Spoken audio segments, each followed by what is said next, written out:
that still image there. This patient also wears a hearing aid, and their primary reason for attending yesterday, I think they came, was that their hearing aid was whistling. They were getting acoustic feedback because of this dead keratin. So acoustic feedback is when a hearing aid amplifies sounds into your ear, inevitably some of that sound is going to escape.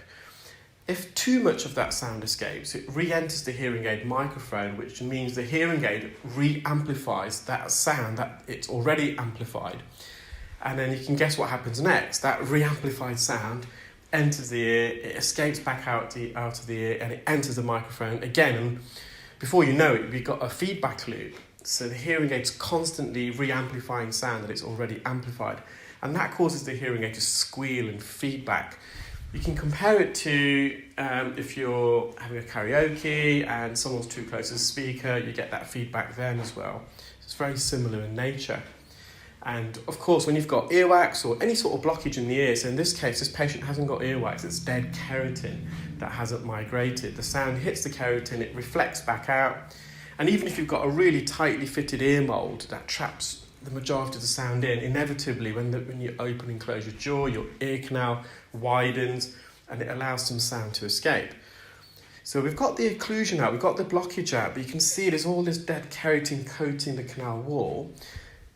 What is most concerning me at this stage is if you look at the posterior superior quadrant, where I am now with the suction probe, so that's called the posterior superior quadrant. So in terms of a compass, you're looking at the northeast. Whenever you've got dead skin there, which is what the patient's got, you've always got to be cautious that the patient may have a cholesteatoma. And that's because that region of the eardrum, so in the case of the left ear, the northeast, so the posterior means the back and superior means the top quadrant, that part of the eardrum is, if the eardrum gets sucked in, it's going to most likely get sucked in that region, and it creates a pocket. Now, if you've been watching my videos, some recent ones about cholesteatomas, I've explained it in depth, but I will summarise it very quickly for anyone who's not watched those previous videos. The ear canal and the outermost layer of the eardrum is lined of a very thin layer of skin, an epithelial layer, so it's an outer part of the skin. So you get the epithelial, you get the dermis, so this is just the outer layer of skin. And it's really, really thin. And as that skin dies and sheds, it moves sideways. It migrates out of the ear, almost like a conveyor belt motion. So the ear canal's full of skin, it dies and it sheds, it moves sideways, and you have another layer of skin growing underneath, and that dies and that moves out sideways. So the ear is self-cleansing. The skin naturally comes out by itself, or it should. Now, when you've got a pocket, so when the eardrum is sucked in, there's a little cave there. And the skin, as it's migrating, it migrates into the pocket and it gets trapped.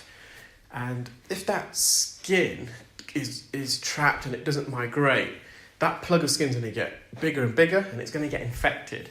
And that's what we call a cholesteatoma. And cholesteatomas can be very, very dangerous because these infected skin plugs can grow inwards into the middle ear. It can cause damage to the facial nerve, the organ of hearing, the organ of balance. It can erode all the ossicles, the three bones, the malleus, incus and stapes, otherwise known as the hammer, anvil and stirrup. It can then go upwards towards the brain. It can infect the layer, the meninges layer, which surrounds the underneath of your brain. And worst case scenarios, it can cause a brain abscess. A cholesteatoma is highly, highly dangerous if it's untreated. And because we can see this skin here, I don't know if there's a retraction pocket. All I can see is a layer of dead skin. So what I'm doing first, I'm just clearing everything else out. And now I believe I'm going to approach this area because I want to peel this away if possible. Now, this can be obviously very, very uncomfortable for the patient, but we're just being really gentle. And you can see slow, almost gentle brushstrokes motion. I'm just kissing the surface. I'm using a fine end gauge suction probe, so it's a lot quieter than a standard Zollner suction probe. It's less traumatic, so if we do apply a bit too much pressure, it's less likely to do damage than a standard Zollner suction probe. You can see I'm just peeling away. So far, so good. I can't see a retraction pocket, so I'm pleased. So this layer of skin, it's not trapped in a little pocket. Instead, it's just coating the eardrum, which is, we can still remove it, but fortunately, I'm really pleased that there's nothing behind this that's sinister. And you'll just watch me now continue just peeling away the skin. And you'll see in a moment, you may not be able to see it, but on the right-hand side of the eardrum, so the back part, the posterior part, there's actually a dead layer of skin there. And it's just a fresh layer of skin. You can see me peeling it away now. And this is how our eardrum normally is. You got an undercoat of a fresh layer of skin, and the older skin is pushed outwards, away from the fresher layer, and that skin normally should just migrate outwards. If you think about, if you've got a pond and you've got a pebble and you drop the pebble in the middle of the pond, you'll get the ripple effect. And think about those ripples, almost like the skin in your eardrum dying and shedding and moving sideways and out of the ear canal. On average, the skin migration, the epithelial migration of skin in the ear is approximately, it does vary individual to individual, 3 millimeters a month. If you average out the ear canal to be 3 centimeters, so it takes roughly 10 months for a piece of skin on the center of the eardrum to die, shed and migrate out of the ear. Now, why is this skin not migrating in this patient's ear? And sometimes patients just have, for some unknown reason, that mechanism for the skin to die and shed and migrate, it's seized, it's halted, it no longer operates. It's well documented as well. Patients who undergo radiotherapy around the ears, that can also stop the skin migration. And this skin plug also, if we didn't treat it, it would eventually form a keratosis obturans. So you could actually call this case a pre-keratosis obturans. It's not, one of the hallmarks of keratosis obturans is actually that skin plug. It can cause pain. This patient wasn't experiencing any pain, so you could argue that it's not a keratosis obturans for that particular reason, for the true definition of a keratosis obturans. But I suspect if it was left as it was, it would eventually cause a lot of pain for the patient. Now, we're not going to get every little last speck out. It's just impossible. It's going to be very uncomfortable.